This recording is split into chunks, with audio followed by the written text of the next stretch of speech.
بسم الله الرحمن الرحیم. سلامونه و احترامات قبول کړئ. خدای وکړي ټول روغ او جوړ او روغ صحت ولرئ.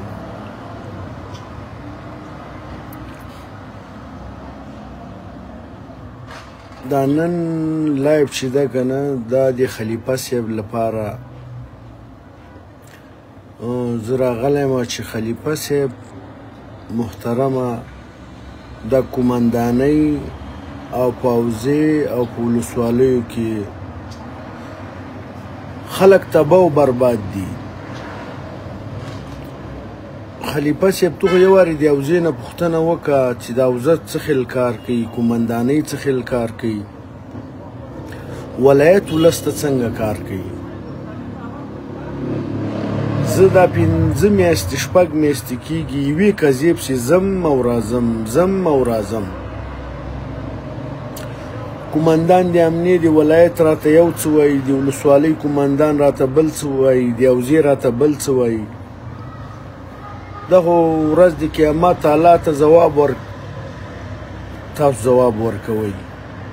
مشرانی ولایت ته توجه وکړئ، حوزې ته توجه وکړئ، قومندانۍ ته.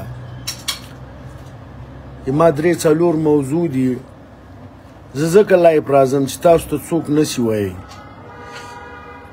وزارت داخله خلیفه صاحب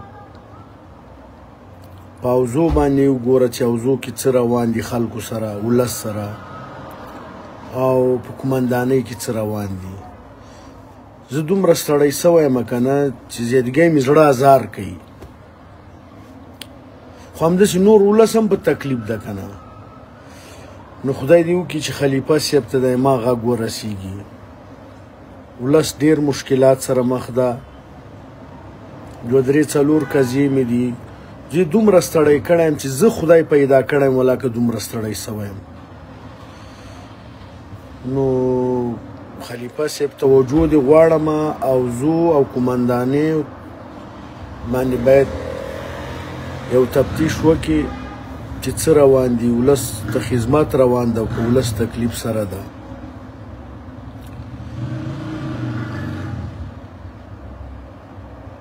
ژوند کې ډېر تکلیفو سره مخ سوی یم،